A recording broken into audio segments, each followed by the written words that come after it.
Good morning and welcome to what I think is a beautiful morning. I hope you'll sing with me. Bright morning stars are rising. Bright morning stars are rising. Bright morning stars are rising. Day is breaking in my soul. Oh, where are our dear mothers? Oh, where are our dear mothers? Oh, where are our dear mothers? Day is breaking in my soul. Oh, where are our dear fathers? Oh, where are our dear fathers? They are in the fields a plowing. Day is breaking in my soul. Oh, how can I be lonely? My friends are all around me. Their loving arms surround me. Day is breaking in my soul. Strong is what we make each other. Strong is what we make each other. Flowing through me, flowing through you, birthing life, birthing life. Pain and vision intertwining, pain and vision intertwining, flowing through me, flowing through you, birthing life, birthing life. Love and justice guide our journey. Love and justice guide our journey. Flowing through me, flowing through you. Birthing life, birthing life. Good morning and welcome everyone to White Bear Unitarian Universalist Church. We're a congregation in the free faith tradition, a community of youth, adults, and children dedicated to pluralism in the spiritual search and ethics grounded in action. We are so grateful to share this space with you. Service participants today include Carol Coet, Reverend Sarah Goodman, and Nico Van Ostrand, supported by Aaron Scott and Anna Garris. Today, after the service, right at 11:15, we hope you'll join us for social hour afterwards. We'll put the Zoom link and easy instructions in the chat box. Welcome to our church. Together, we grow our souls and serve the world.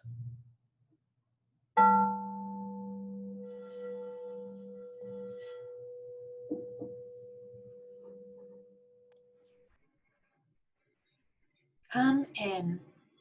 Come into this space which we make holy by our presence. Come in with all your vulnerabilities and strengths, fears and anxieties, loves and hopes. For here you need not hide, nor pretend, nor be anything other than who you are and who you are called to be. Come into this space where we can heal and be healed, forgive and be forgiven. Come into this space when the ordinary is sanctified, the human is celebrated, the compassionate is expected. Come into this space. Together, we make it a holy space. Our chalice will be lit by Kathleen Weflin.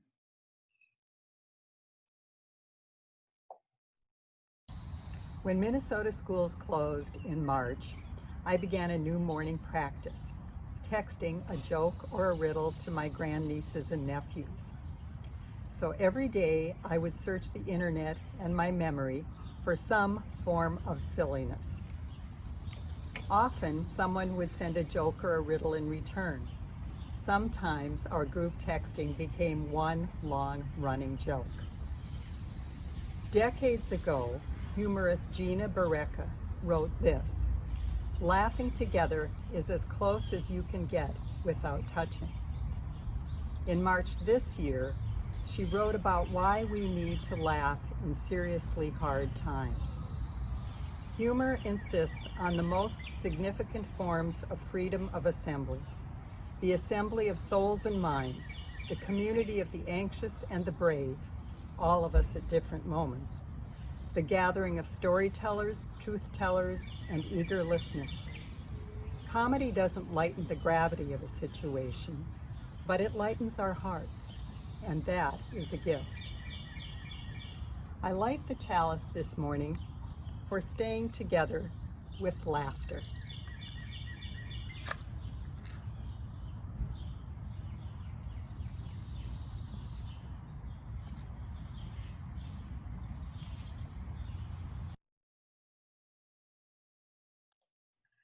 Join me in our opening words. Love is the spirit of this church, and service is its law. This is our great covenant, to dwell together in peace, to seek the truth in love, and to help one another. Now join Carol in singing.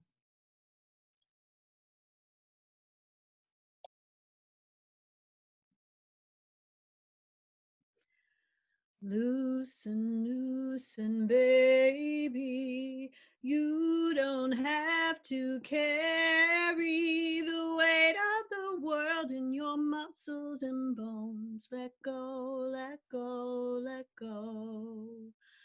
Holy breath and holy holy name.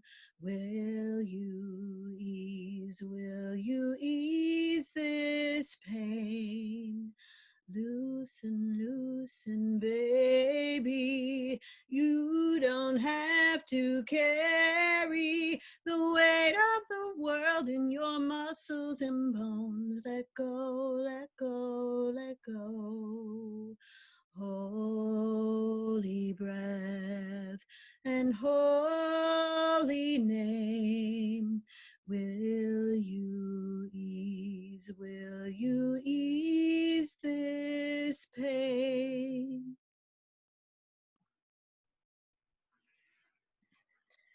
This morning's story is adapted from the memory table from Creating Home.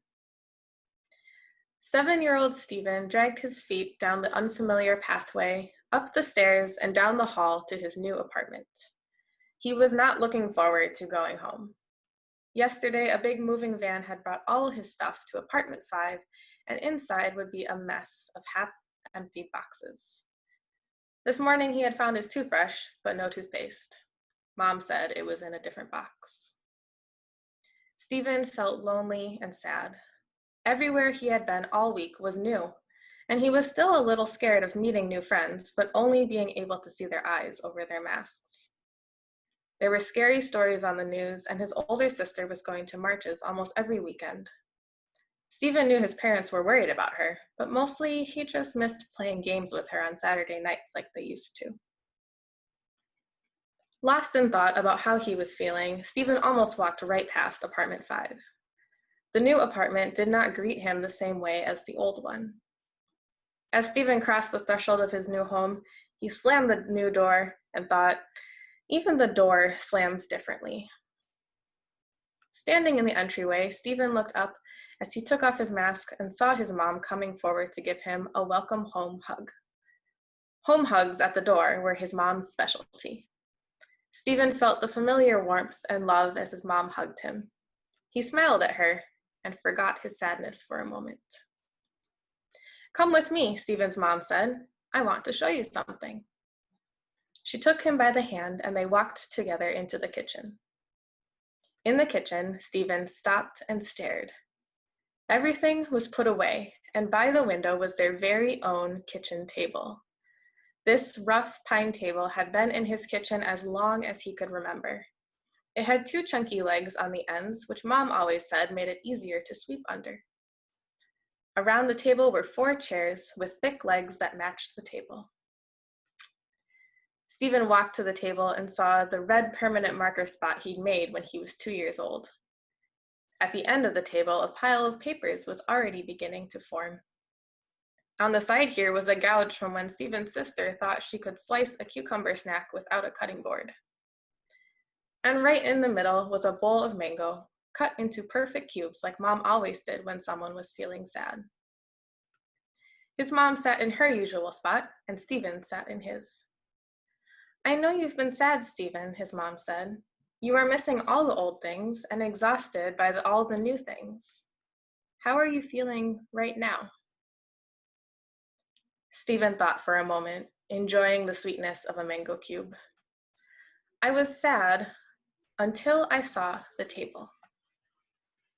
"What did the table do to make you feel better?" asked his mom. "I started thinking about all the things that happen at this table. We have dinner together here every night, and that can happen in this apartment too," Stephen said.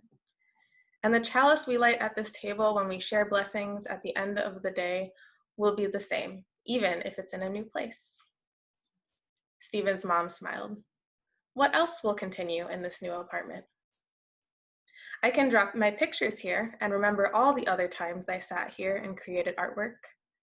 I can call my friends and play games and make dumplings with you just like I have before." "Stephen, this table is the place where memories meet new experiences for our family. Our home is the place where we eat together, grow together, and learn together. Even if the building is new, the good things that happen in our home don't change."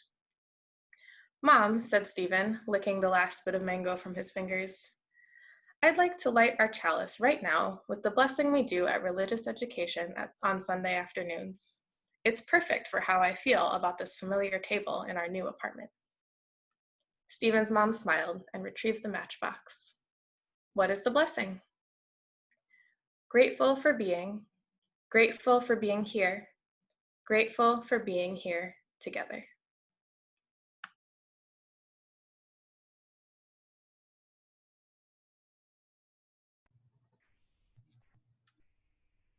Take a breath with me.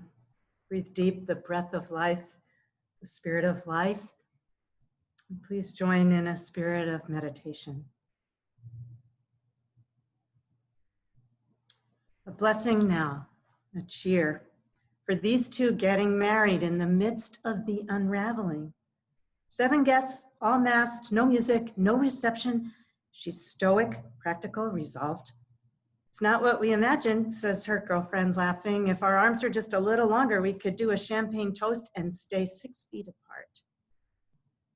A blessing and a cheer for those who spin grief into gold and thereby teach us all how we can go on being human now, even so and even though.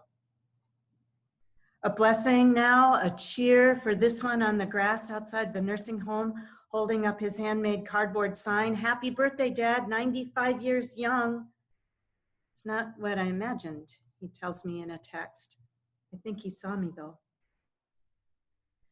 A blessing now, a cheer for this one, packing and unpacking all his stuff for college, the summer of his dreams, not what he imagined. Leaving home, heading out, running toward his future with all his pride and trepidation rolled up with his t-shirts. We don't even know yet if they'll open. I may not even get to go. I have to roll with it, I guess. I'm packing just in case. A blessing now and cheers for this non-threshold of a threshold. And for your drive-by graduation, by the way, weeks ago in June, we see you. We're cheering from afar.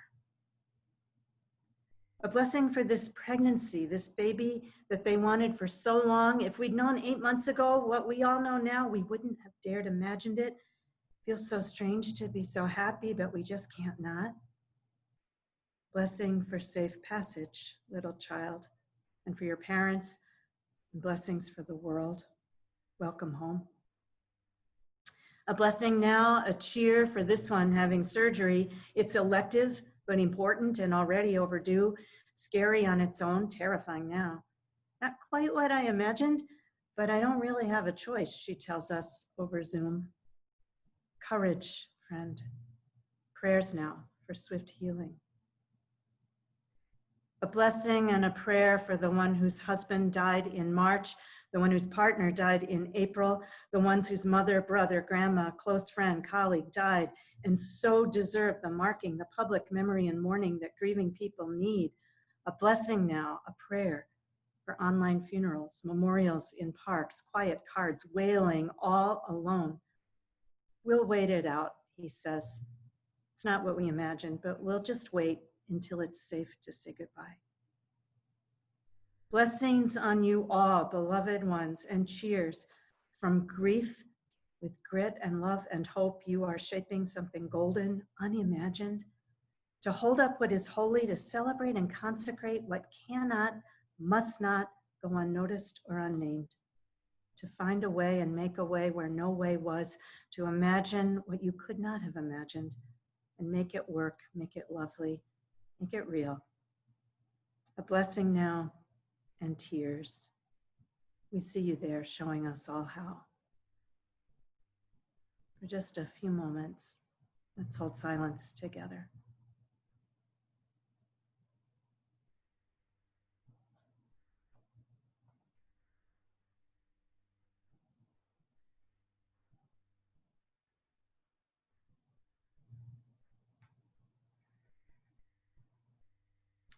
Amen. In these times, your congregation needs you more than ever. With gratitude and gladness, we'll receive the offering to support the work and the vision of our community.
first reading is from Sean Parker Dennison, In Praise of Praise.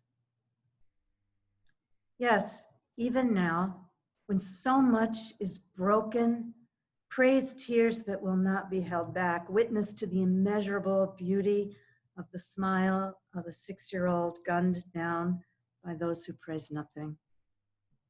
Yes, even now, when so much is at risk, praise the blood that pulses, its systole and diastole rhythm, dancing to and from the heart, even when the sky is smoke and our masks have become an ordinary necessity. Yes, even now, when so much is struggle. Praise bodies that sweat and tremble, muscles tense with embodied comprehension that we are headed the wrong way, and the irresistible urge to change direction, a glorious, clumsy, prodigal return. Yes, especially now, when so much is at stake. Praise something, anything, so alive and extravagant that it awakens and calls you to discard despair, abandon apathy, and praise whatever brings you back to life. The second reading is from Anne Frank.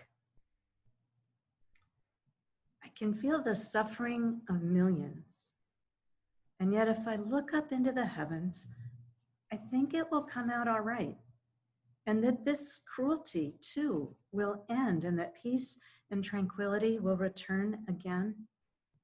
In the meantime, I must uphold my ideals, for perhaps the time will come when I shall be able to carry them out.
Hey y'all, I have to be honest. I don't know how to write the uplifting and supportive sermon that I promised for today. I guess y'all didn't know that's what I promised, but I did. Today, I'm exhausted. I feel like I'm forever behind and that there is nothing I can do to change the situation.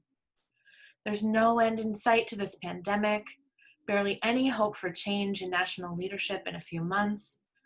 It's hard for me to be optimistic. It feels like we're nearing the end of something big, and it's really hard to stay engaged. And I realize, once again, I'm living the point of my sermon. What I want to remind you is the way we're going to make it through this apocalypse is by finding things to praise. Finding something to be grateful for, even among the hate, even among the heat, even among the tireless, endless, I'm so ready to be done with it already pandemic time. My colleague, Sean Parker Dennison, wrote this poem a couple of years ago when California was on fire and a 6-year-old girl was killed in her home, but it feels like he's speaking to this moment right now. Yes, even now, when so much is broken, praise tears that will not be held back. Witness to the immeasurable beauty of the smile of a 6-year-old gunned down by those who praise nothing. Yes, even now when so much is at risk, even when the sky is smoke and our masks have become an ordinary necessity, even now when so much is struggle, praise bodies that sweat and tremble, muscles tense with embodied comprehension that we are headed the wrong way. Yes, especially now when so much is at stake. Praise something, anything so alive and extravagant that it awakens and calls you to discard despair, abandon apathy, and praise whatever brings you back to life. Even now, when so much is so much, when so much feels like we're traveling quickly in the wrong direction, when it feels like we're heading towards the end. Apocalypse, which we typically associate with the end times, isn't what it seems. In Greek, it's actually a term meaning unveiling or uncovering. For several years, I've seen the state of our nation as a great ripping off of the scab of what I thought the world is, to expose the pus and infection that has yet to heal under the surface. As with any wound, we cannot heal the underlying illness without clearing out the infection. We have to become aware of the festering to be able to hear it and heal it before it kills us. We are unveiling and uncovering so much in this crisis. We knew that many people in this country were living close to the edge financially. And when everything shut down, a full third of people in this country were sure that they weren't going to be able to pay rent in April. With the one-time stimulus check giving $1,200 to each adult who paid taxes, the government hoped to stem the bleeding of lost income. Here we are 3 months later, no additional stimulus money coming in, and everything closing down again. A full 32% of the population couldn't pay their housing payments again in July. We unveiled even further the problems in our healthcare system, both that it's extremely racially biased, with the virus killing Latinx and brown people at an alarmingly high rate, and that the cost to individuals who are treated and released is impossibly high, meaning even people who survive it are still going to suffocate under crushing medical debt. And the families of all who have died are going to be on the hook for life-saving treatments that didn't work, on top of grieving their loved ones. We have uncovered more of what we knew. Police violence against people of color is rampant and hushed up and unacceptable. We are in the midst of an uprising, both hindered and fueled by this pandemic. Think how many more people would be on the streets protesting if the fear of the virus wasn't keeping us home. We have uncovered layers and layers of corruption in our government that we knew were present, but that are now exposed to the light, unfortunately with little effect. We have uncovered the depth of disparity in funding education and the depth of poverty that many children in our schools live with.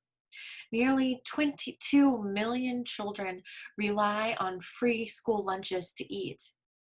In St. Paul, the buses have been bringing school food to families at their bus stop once a week through the school year.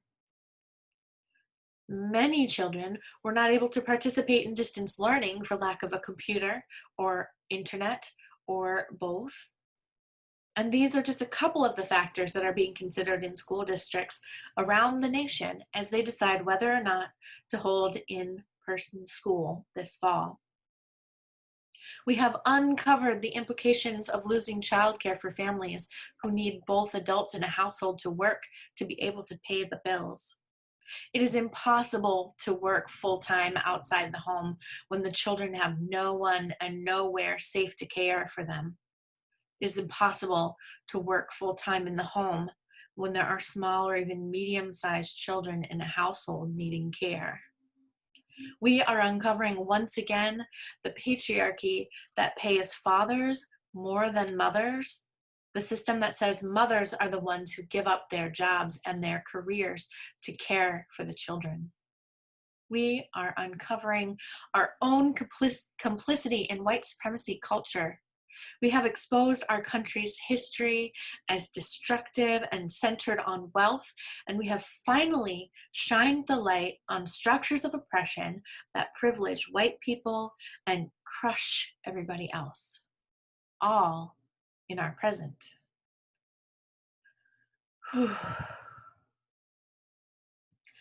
Loosen, loosen, baby, you don't have to carry the weight of the world in your muscles and bones. Let go, let go, let go.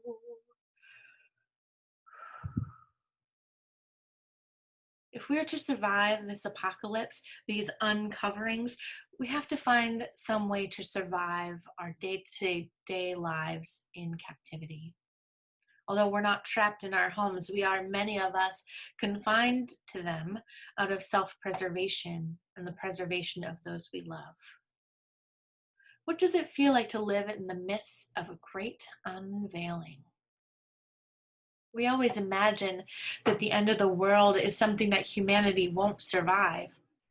So far, we've survived all the ends of the worlds that have come before. Well, humanity has, but not all humans. A great number of people have already died of this virus, and it seems a great many more will die before we find a way to survive. We also need to find a way to survive our survival techniques. Living in close quarters or worse, all alone through this time is torture for social creatures who need each other's touch to survive and also need time alone sometimes. We need a hand and a hug and a listening ear, and sometimes we just need a little silence. Right now, the best way we can connect is video calls, which is a surprisingly good way to connect us to one another, but in no way can replace the touch of a human hand on our shoulders. A masked face cannot begin to convey the full range of human emotion. What even is time right now anyway? A month feels like a year, and a week is gone in a flash. Maybe we can use the wibbly-wobbliness of time to our advantage. Can we take a moment and stretch it out? Can we be present in the moment a few more times a day? Not ignoring what's happening in the world, but appreciating the small things that make the world a place worth living in. Anne Frank wrote in her diary, "I can feel the suffering of millions, and yet, if I look up into the heavens, I think it will all come right." and that this cruelty too will end, and that peace and tranquility will return again. And in the meantime, I must uphold my ideals, for perhaps a time will come when I shall be able to carry them out. Anne Frank didn't survive to be able to carry out her ideals. She died of illness spread through close quarters to underfed people at too young an age to live the life that she dreamed. But her words, her diary, and her optimism in the face of such atrocity have outlived her. Her hope beyond hope, her gratitude for the small things in life that kept her and the entire group who were in hiding. It was the small things that kept them alive and safe for a time. What is it we would live with if it could save our lives? Would we all stay cooped up in a tiny space with too many people? Would we rely on others to bring us supplies? Would we find a way to see the sky at night when it was safe? What is it we feel and show gratitude for in our lives? What tiny things can you be grateful for? What huge things are you grateful for? I am grateful for a job that I can do safely from home and wonderful coworkers to work with. I am grateful for a family who are healthy and vital.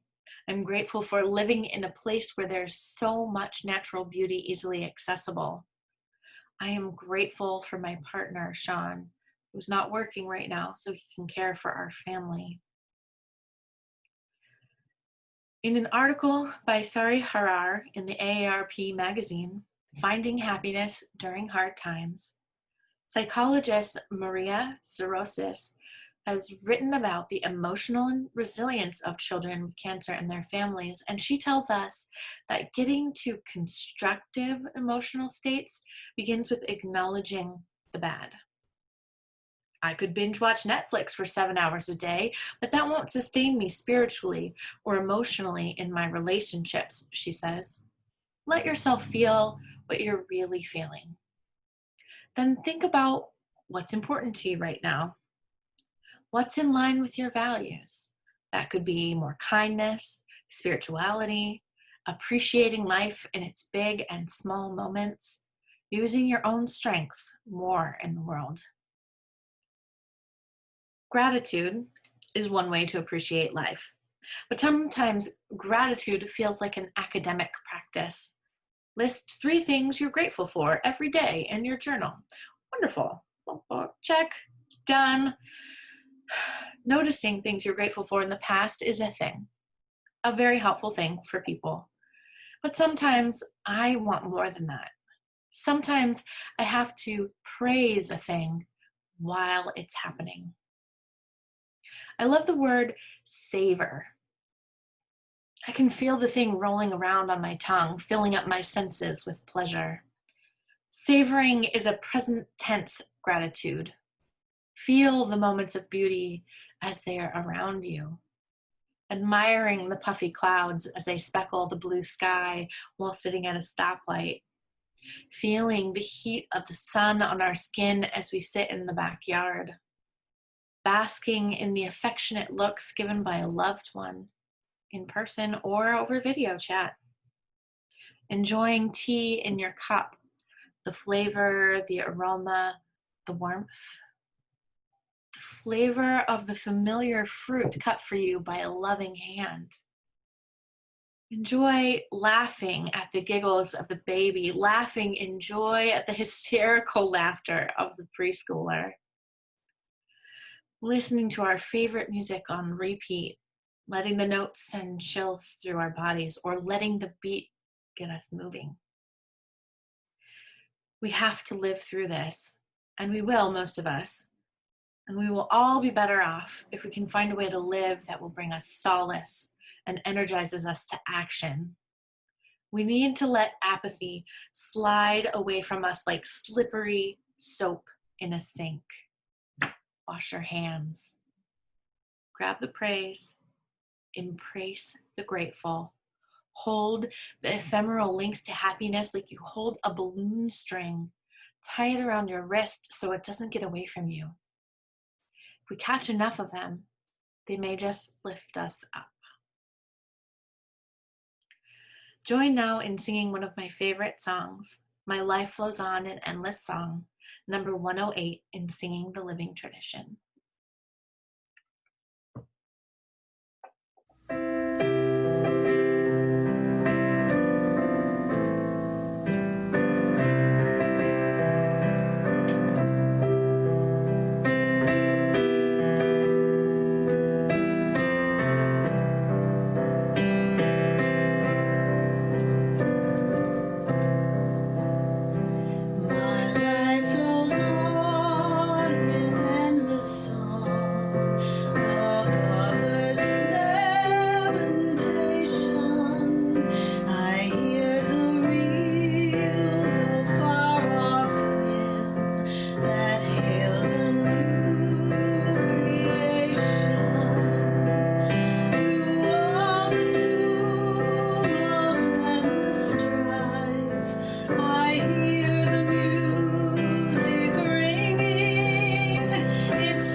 Will you join me in the closing words? May peace dwell within our hearts and understanding in our minds. May courage steel our will and love of truth forever guide us. Thank you, everyone, for joining us this morning. If you'd like to receive our email news, go to our website and sign up. We'll send updates twice a week about groups and gatherings, updates from your board of directors, and more. Write to us or call with questions or ask us for help or offer help. We're sending love to you from Maple Street and from all of our locations today. Stay connected, stay resilient, everyone. So be it, see to it. Amen.